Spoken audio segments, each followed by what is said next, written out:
Hey, it's Ray, and we are sewing a quilted tote bag. It's been a long time since I've made one of these. We're gonna be making this.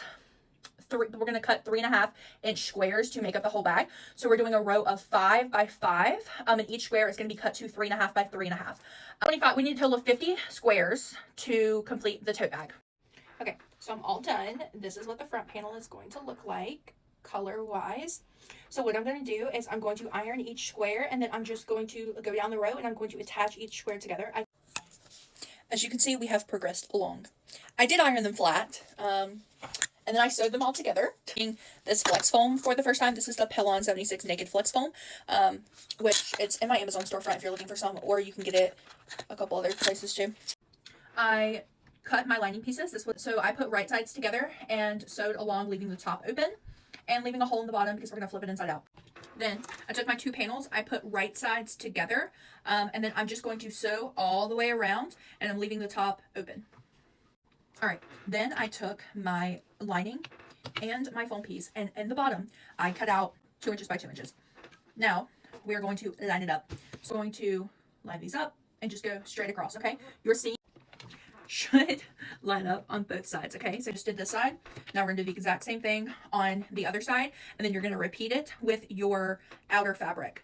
All right, so then it's gonna look like this. All right, voiceover popping in because you guys already know, if you saw my fail video, that I sewed this bag inside out. So what you are going to do is you are going to take your outer fabric, the one that has the foam and your quilted panels, and that is going to be right side out. And then you are going to place that inside of the lining, and the lining is going to be inside out. So what you should be looking at, how I have it in my hand right now, you should be looking at the wrong side of the lining.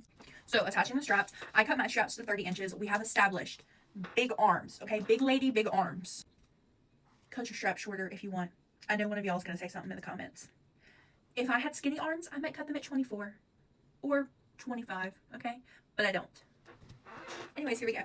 To sandwich it like I want it, where it's making a U, okay? I'm gonna make sure the strap's not twisted, and I'm gonna put it between the lining and the outer fabric, okay? Beautiful, beautiful, okay? Same thing on the other side. You can see where I have them clipped. So here's the corners of the bags. I go about 3.5 inches in, and I'm just going to do the exact same thing on the other side, okay? All right, now that everything is lined up and we have our straps put in there, now we're gonna do the top stitch, okay?